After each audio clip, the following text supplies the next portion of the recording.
It would be cumbrous to give a detailed, consecutive account of our wanderings inside that cavernous, aeon-dead honeycomb of primal masonry, that monstrous lair of elder secrets which now echoed for the first time, after uncounted epochs, to the tread of human feet.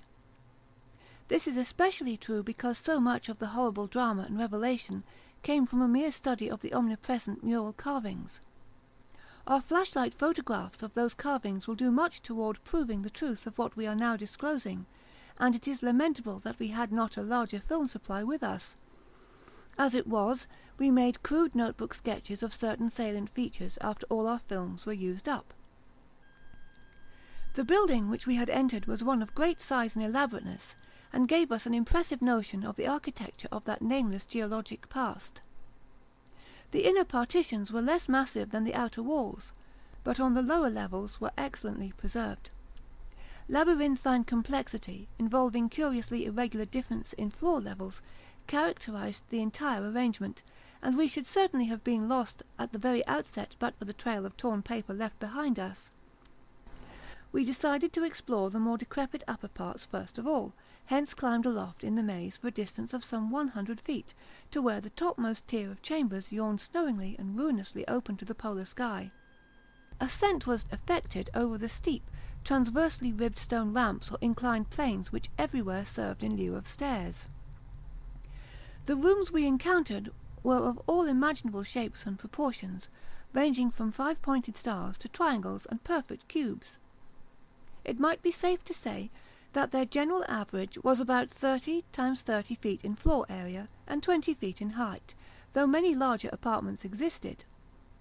After thoroughly examining the upper regions and the glacial level, we descended, story by story, into the submerged part, where indeed we soon saw we were in a continuous maze of connected chambers and passageways probably leading over unlimited areas outside this particular building. The cyclopean massiveness and gigantism of everything about us became curiously oppressive, and there was something vaguely but deeply unhuman in all the contours, dimensions, proportions, decorations and constructural nuances of the blasphemously archaic stonework. We soon realized, from what the carvings revealed, that this monstrous city was many million years old. We cannot yet explain the engineering principles used in the anomalous balancing and adjustment of the vast rock masses, though the function of the arch was clearly much relied on. The rooms we visited were wholly bare of all portable contents, a circumstance which sustained our belief in the city's deliberate desertion. The prime decorative feature was the almost universal system of mural sculpture, which tended to run in continuous horizontal bands 3 feet wide, and arranged from floor to ceiling in alternation with bands of equal width given over to geometrical arabesques. There were exceptions to this rule of arrangement, but its preponderance was overwhelming. Often, however, a series of smooth cartouches containing oddly patterned groups of dots would be sunk along one of the arabesque bands. The technique, we soon saw, was mature, accomplished, and aesthetically evolved to the highest degree of civilized mastery, though utterly alien in every detail to any known art tradition of the human race. In delicacy of execution, no sculpture I have ever seen could approach it. The minutest details of elaborate vegetation, or of animal life, were rendered with astonishing vividness despite the bold scale of the carvings, whilst the conventional designs were marvels of skilful intricacy. The arabesques displayed a profound use of mathematical principles, and were made up of obscurely symmetrical curves and angles based on the quantity of 5. The pictorial bands followed a highly formalized tradition, and involved a peculiar treatment of perspective, but had an artistic force that moved us profoundly, notwithstanding the intervening gulf of vast geologic periods. Their method of design hinged on a singular juxtaposition of the cross-section with the two-dimensional silhouette, and embodied an analytical psychology beyond that of any known race of antiquity. It is useless to try to compare this art with any represented in our museums. Those who see our photographs will probably find its closest analogue in certain grotesque conceptions of the most daring futurists. The arabesque tracery consisted altogether of depressed lines, whose depth on unweathered walls varied from 1 to 2 inches. When cartouches with dot groups appeared, evidently as inscriptions in some unknown and primordial language and alphabet, The depression of the smooth surface was perhaps 1.5 inches, and the dots perhaps a half-inch more. The pictorial bands were in countersunk low relief, their background being depressed about 2 inches from the original wall surface. In some specimens, marks of a former coloration could be detected, though for the most part the untold aeons had disintegrated and banished any pigments which may have been applied. The more one studied the marvellous technique, the more one admired the things. Beneath their strict conventionalization, one could grasp the minute and accurate observation and graphic skill of the artists, and indeed the very conventions themselves served to symbolize and accentuate the real essence or vital differentiation of every object delineated. We felt, too, that besides these recognizable excellences, there were others lurking beyond the reach of our perceptions. Certain touches here and there gave vague hints of latent symbols and stimuli which another mental and emotional background, and a fuller or different sensory equipment, might have made of profound and poignant significance to us. The subject matter of the sculptures obviously came from the life of the vanished epoch of their creation, and contained a large proportion of evident history. It is this abnormal historic mindedness of the primal race, a chance circumstance operating through coincidence miraculously in our favour, which made the carvings so awesomely informative to us, and which caused us to place their photography and transcription above all other considerations.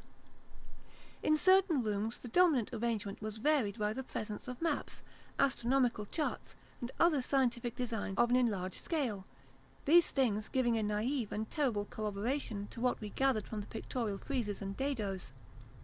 In hinting at what the whole revealed, I can only hope that my account will not arouse a curiosity greater than sane caution on the part of those who believe me at all. It would be tragic if any were to be allured to that realm of death and horror by the very warning meant to discourage them. Interrupting these sculptured walls were high windows and massive 12-foot doorways, both now and then retaining the petrified wooden planks, elaborately carved and polished, of the actual shutters and doors. All metal fixtures had long ago vanished, but some of the doors remained in place and had to be forced aside as we progressed from room to room. Window frames with odd transparent panes, mostly elliptical, survived here and there, though in no considerable quantity. There were also frequent niches of great magnitude, generally empty, but once in a while containing some bizarre object carved from green soapstone, which was either broken or perhaps held too inferior to warrant removal. Other apertures were undoubtedly connected with bygone mechanical facilities, heating, lighting, and the like, of a sort suggested in many of the carvings. Ceilings tended to be plain, but had sometimes been inlaid with green soapstone or other tiles, mostly fallen now. Floors were also paved with such tiles, though plain stonework predominated.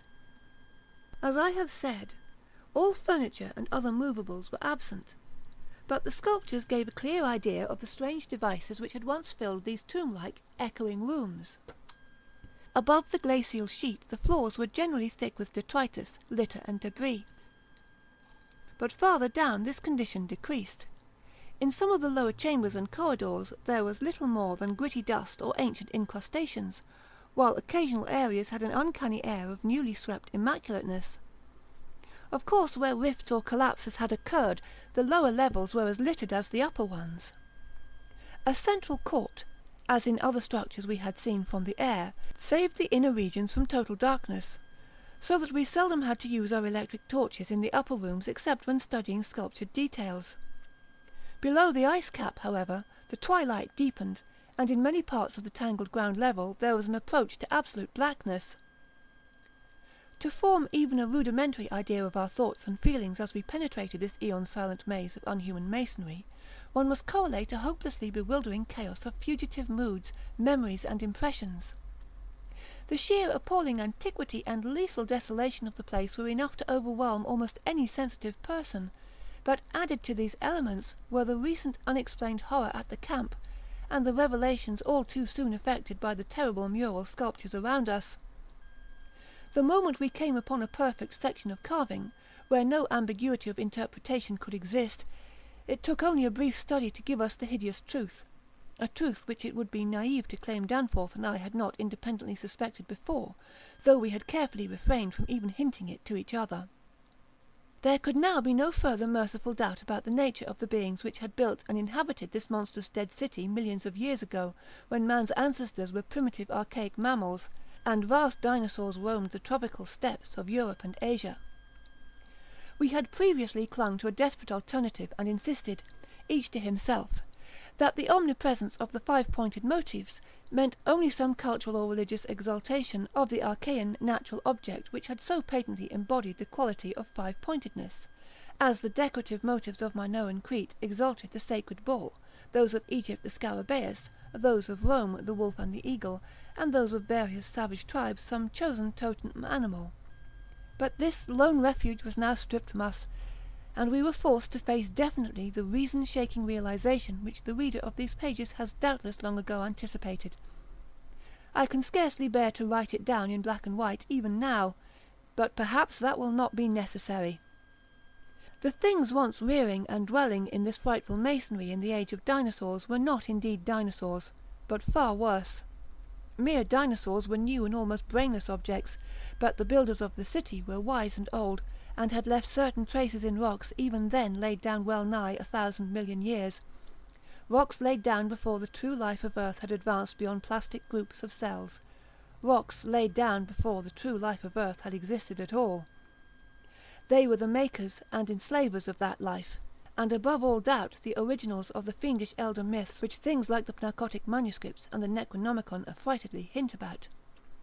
They were the great Old Ones, that had filtered down from the stars when Earth was young, the beings whose substance an alien evolution had shaped, and whose powers were such as this planet had never bred. And to think that only the day before Danforth and I had actually looked upon fragments of their millennially fossilized substance, and that poor Lake and his party had seen their completed outlines. It is of course impossible for me to relate in proper order the stages by which we picked up what we know of that monstrous chapter of pre-human life. After the first shock of the certain revelation, we had to pause a while to recuperate, and it was fully 3 o'clock before we got started on our actual tour of systematic research. The sculptures in the building we entered were of relatively late date, perhaps 2 million years ago, as checked up by geological, biological and astronomical features, and embodied an art which would be called decadent in comparison with that of specimens we found in older buildings after crossing bridges under the glacial sheet. One edifice hewn from the solid rock seemed to go back 40 or possibly even 50 million years, to the lower Eocene or Upper Cretaceous, and contained bas-reliefs of an artistry surpassing anything else, with one tremendous exception, that we encountered. That was, we have since agreed, the oldest domestic structure we traversed. Were it not for the support of those flashlights soon to be made public, I would refrain from telling what I found and inferred, lest I be confined as a madman. Of course, the infinitely early parts of the patchwork tale, representing the pre-terrestrial life of the star-headed beings on other planets, in other galaxies, and in other universes, can readily be interpreted as the fantastic mythology of those beings themselves. Yet such parts sometimes involve designs and diagrams so uncannily close to the latest findings of mathematics and astrophysics that I scarcely know what to think. Let others judge when they see the photographs I shall publish. Naturally, no one set of carvings which we encountered told more than a fraction of any connected story, nor did we even begin to come upon the various stages of that story in their proper order. Some of the vast rooms were independent units so far as their designs were concerned, while in other cases a continuous chronicle would be carried through a series of rooms and corridors. The best of the maps and diagrams were on the walls of a frightful abyss below even the ancient ground level, a cavern perhaps 200 feet square and 60 feet high, which had almost undoubtedly been an educational centre of some sort. There were many provoking repetitions of the same material in different rooms and buildings, since certain chapters of experience, and certain summaries or phases of racial history, had evidently been favourites with different decorators or dwellers. Sometimes, though, variant versions of the same theme proved useful in settling debatable points and filling up gaps. I still wonder that we deduced so much in the short time at our disposal. Of course, we even now have only the barest outline, and much of that was obtained later on from a study of the photographs and sketches we made. It may be the effect of this later study, the revived memories and vague impressions acting in conjunction with his general sensitiveness, and with that final supposed horror glimpse, whose essence he will not reveal even to me, which has been the immediate source of Danforth's present breakdown. But it had to be, for we could not issue our warning intelligently without the fullest possible information, and the issuance of that warning is a prime necessity. Certain lingering influences in that unknown Antarctic world of disordered time and alien natural law make it imperative that further exploration be discouraged. Part 7. The full story, so far as deciphered, will eventually appear in an official bulletin of Miskatonic University. Here I shall sketch only the salient highlights in a formless, rambling way. Myth or otherwise, the sculptures told of the coming of those star-headed things to the nascent, lifeless earth out of cosmic space. Their coming, and the coming of many other alien entities such as at certain times embark upon spatial pioneering. They seemed able to traverse the interstellar ether on their vast membranous wings, thus oddly confirming some curious hill folklore long ago told me by an antiquarian colleague. They had lived under the sea a good deal, building fantastic cities and fighting terrific battles with nameless adversaries by means of intricate devices employing unknown principles of energy. Evidently their scientific and mechanical knowledge far surpassed man's today, though they made use of its more widespread and elaborate forms only when obliged to. Some of the sculptures suggested that they had passed through a stage of mechanized life on other planets, but had receded upon finding its effects emotionally unsatisfying. Their preternatural toughness of organization and simplicity of natural wants made them peculiarly able to live on a high plane, without the more specialized fruits of artificial manufacture, and even without garments, except for occasional protection against the elements. It was under the sea, at first for food and later for other purposes, that they first created earth life, using available substances according to long-known methods. The more elaborate experiments came after the annihilation of various cosmic enemies. They had done the same thing on other planets, having manufactured not only necessary foods, but certain multicellular protoplasmic masses capable of moulding their tissues into all sorts of temporary organs under hypnotic influence, and thereby forming ideal slaves to perform the heavy work of the community. These viscous masses were without doubt what Abdul-Alhazred whispered about as the Shoggoths in his frightful Necronomicon, though even that mad Arab had not hinted that any existed on earth, except in the dreams of those who had chewed a certain alkaloidal herb. When the star-headed Old Ones on this planet had synthesized their simple food forms and bred a good supply of Shoggoths, they allowed other cell groups to develop into other forms of animal and vegetable life for sundry purposes, extirpating any whose presence became troublesome.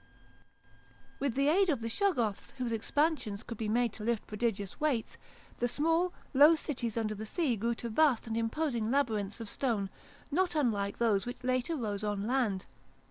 Indeed, the highly adaptable Old Ones had lived much on land in other parts of the universe, and probably retained many traditions of land construction. As we studied the architecture of all these sculptured Paleogean cities, including that whose aeon-dead corridors we were even then traversing, we were impressed by a curious coincidence which we have not yet tried to explain, even to ourselves. The tops of the buildings, which in the actual city around us had, of course, been weathered into shapeless ruins ages ago, were clearly displayed in the bas-reliefs, and showed vast clusters of needle-like spires, delicate finials on certain cone and pyramid apexes, and tiers of thin, horizontal scalloped discs capping cylindrical shafts.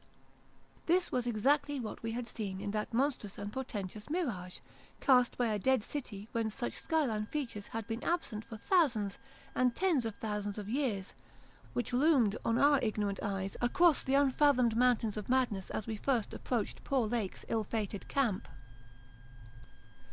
Of the life of the Old Ones, both under the sea and after part of them migrated to land, volumes could be written. Those in shallow water had continued the fullest use of the eyes at the ends of their 5 main head tentacles, and had practised the arts of sculpture and of writing in quite the usual way, the writing accomplished with a stylus on waterproof waxen surfaces. Those lower down in the ocean depths, though they used a curious phosphorescent organism to furnish light, pieced out their vision with obscure special senses operating through the prismatic cilia on their heads, senses which rendered all the old ones partly independent of light in emergencies. Their forms of sculpture and writing had changed curiously during the descent, embodying certain apparently chemical coating processes, probably to secure phosphorescence, which the bas-reliefs could not make clear to us. The beings moved in the sea partly by swimming, using the lateral crinoid arms, and partly by wriggling with the lower tier of tentacles containing the pseudofeet. Occasionally they accomplished long swoops with the auxiliary use of 2 or more sets of their fan-like folding wings. On land they locally used the pseudofeet, but now and then flew to great heights or over long distances with their wings. The many slender tentacles into which the crinoid arms branched were infinitely delicate, flexible, strong, and accurate in muscular nervous coordination, ensuring the utmost skill and dexterity in all artistic and other manual operations. The toughness of the things was almost incredible. Even the terrific pressure of the deepest sea bottoms appeared powerless to harm them. Very few seemed to die at all except by violence, and their burial places were very limited. The fact that they covered their vertically inhumed dead with 5-pointed inscribed mounds set up thoughts in Danforth and me which made a fresh pause and recuperation necessary after the sculptures revealed it. The beings multiplied by means of spores, like vegetable pteridophytes, as Lake had suspected, but owing to their prodigious toughness and longevity, and consequent lack of replacement needs, they did not encourage the large-scale development of new prothalia except when they had new regions to colonize. The young matured swiftly, and received an education evidently beyond any standard we can imagine. The prevailing intellectual and aesthetic life was highly evolved, and produced a tenaciously enduring set of customs and institutions which I shall describe more fully in my coming monograph. These varied slightly according to sea or land residence, but had the same foundations and essentials. Though able, like vegetables, to derive nourishment from inorganic substances, they vastly preferred organic and especially animal food. They ate uncooked marine life under the sea, but cooked their viands on land. They hunted game and raised meat herds, slaughtering with sharp weapons whose odd marks on certain fossil bones our expedition had noted. They resisted all ordinary temperatures marvellously, and in their natural state could live in water down to freezing. When the great chill of the Pleistocene drew on, however, nearly 1 million years ago, the land dwellers had to resort to special measures, including artificial heating, until at last the deadly cold appears to have driven them back into the sea. For their prehistoric flights through cosmic space, legend said, they absorbed certain chemicals and became almost independent of eating, breathing, or heat conditions, but by the time of the great cold they had lost track of the method. In any case, they could not have prolonged the artificial state indefinitely without harm. Being non-pairing and semi-vegetable in structure, the old ones had no biological basis for the family phase of mammal life, but seemed to organize large households on the principles of comfortable space utility and, as we deduced from the pictured occupations and diversions of co-dwellers, congenial mental association. In furnishing their homes they kept everything in the centre of the huge rooms, leaving all the wall spaces free for decorative treatment. Lighting, in the case of the land inhabitants, was accomplished by a device probably electrochemical in nature. Both on land and under water they used curious tables, chairs, and couches like cylindrical frames, for they rested and slept upright with folded down tentacles, and racks for hinged sets of dotted surfaces forming their books. Government was evidently complex and probably socialistic, though no certainties in this regard could be deduced from the sculptures we saw.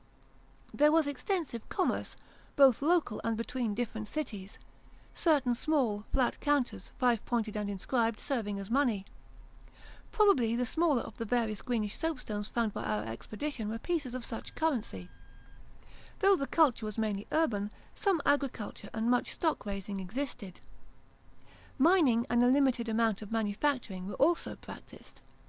Travel was very frequent, but permanent migration seemed relatively rare except for the vast colonizing movements by which the race expanded.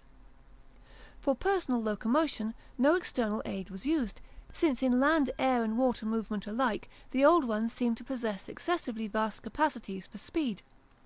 Loads, however, were drawn by beasts of burden, Shoggoths under the sea, and a curious variety of primitive vertebrates in the later years of land existence. These vertebrates, as well as an infinity of other life forms, animal and vegetable, marine, terrestrial, and aerial, were the products of unguided evolution acting on life cells made by the old ones, but escaping beyond their radius of attention. They had been suffered to develop unchecked because they had not come in conflict with the dominant beings. Bothersome forms, of course, were mechanically exterminated. It interested us to see in some of the very last and most decadent sculptures a shambling, primitive mammal, used sometimes for food and sometimes as an amusing buffoon by the land dwellers, whose vaguely simian and human foreshadowings were unmistakable. In the building of land cities, the huge stone blocks of the high towers were generally lifted by vast winged pterodactyls of a species heretofore unknown to paleontology. The persistence with which the old ones survived various geologic changes and convulsions of the earth's crust was little short of miraculous. Though few or none of their first cities seem to have remained beyond the Archaean age, there was no interruption in their civilization or in the transmission of their records. Their original place of advent to the planet was the Antarctic Ocean, and it is likely that they came not long after the matter forming the moon was wrenched from the neighbouring South Pacific. According to one of the sculptured maps, the whole globe was then under water, with stone cities scattered farther and farther from the Antarctic as eons passed. Another map shows a vast bulk of dry land around the South Pole, where it is evident that some of the beings made experimental settlements, though their main centres were transferred to the nearest sea bottom. Later maps, which display the land mass as cracking and drifting, and sending certain detached parts northward, uphold in a striking way the theories of continental drift lately advanced by Taylor, Wegener, and Joly. With the upheaval of new land in the South Pacific, tremendous events began. Some of the marine cities were hopelessly shattered, yet that was not the worst misfortune. Another race, a land race of beings shaped like octopi and probably corresponding to fabulous pre-human spawn of Cthulhu, soon began filtering down from cosmic infinity, and precipitated a monstrous war which for a time drove the old ones wholly back to the sea, a colossal blow in view of the increasing land settlements. Later peace was made, and the new lands were given to the Cthulhu spawn, whilst the old ones held the sea and the older lands. New land cities were founded, the greatest of them in the Antarctic, for this region of the first arrival was sacred. From then on, as before, the Antarctic remained the centre of the old one's civilization, and all the cities built there by the Cthulhu spawn were blotted out. Then suddenly the lands of the Pacific sank again, taking with them the frightful stone city of Lea and the cosmic octopi, so that the old ones were again supreme on the planet, except for one shadowy fear about which they did not like to speak. At a rather later age their cities dotted all the land and water areas of the globe, hence the recommendation in my coming monograph that some archaeologist make systematic borings with Pabodi's type of apparatus in certain widely separated regions. The steady trend down the ages was from water to land, a movement encouraged by the rise of new land masses, though the ocean was never wholly deserted. Another cause of the landward movement was the new difficulty in breeding and managing the shoggoths upon which successful sea life depended. With the march of time, as the sculptors sadly confessed, the art of creating new life from inorganic matter had been lost, so that the old ones had to depend on the moulding of forms already in existence. On land the great reptiles proved highly tractable, but the shoggoths of the sea, reproducing by fission and acquiring a dangerous degree of accidental intelligence, presented for a time a formidable problem. They had always been controlled through the hypnotic suggestion of the old ones, and had modelled their tough plasticity into various useful temporary limbs and organs, but now their self-modelling powers were sometimes exercised independently, and in various imitative forms implanted by past suggestion. They had, it seems, developed a semi-stable brain whose separate and occasionally stubborn volition echoed the will of the old ones without always obeying it. Sculptured images of these shoggoths filled Danforth and me with horror and loathing. They were normally shapeless entities composed of a viscous jelly which looked like an agglutination of bubbles, and each averaged about 15 feet in diameter when a sphere. They had, however, a constantly shifting shape and volume, throwing out temporary developments or forming apparent organs of sight, hearing, and speech in imitation of their masters, either spontaneously or according to suggestion. They seem to have become peculiarly intractable toward the middle of the Permian age, perhaps 150 million years ago, when a veritable war of resubjugation was waged upon them by the marine Old Ones. Pictures of this war, and of the headless, slime-coated fashion in which the Shoggoths typically left their slain victims, held a marvellously fearsome quality, despite the intervening abyss of untold ages.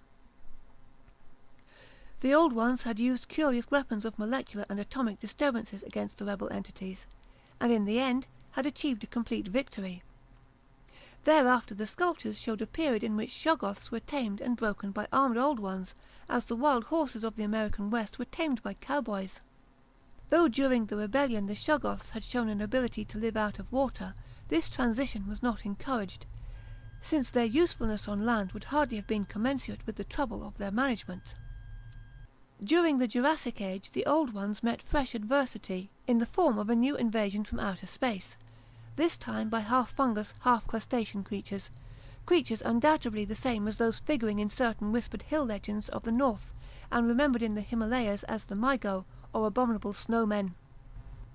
To fight these beings the Old Ones attempted, for the first time since their terrene advert, to sally forth again into the planetary ether, but, despite all traditional preparations, found it no longer possible to leave the earth's atmosphere. Whatever the old secret of interstellar travel had been, it was now definitely lost to the race. In the end the Maigo drove the Old Ones out of all the northern lands, though they were powerless to disturb those in the sea. Little by little the slow retreat of the elder race to the original Antarctic habitat was beginning. It was curious to note from the pictured battles that both the Cthulhu spawn and the Maigo seem to have been composed of matter more widely different from that which we know than was the substance of the Old Ones. They were able to undergo transformations and reintegrations impossible for their adversaries, and seem therefore to have originally come from even remoter gulfs of the cosmic space.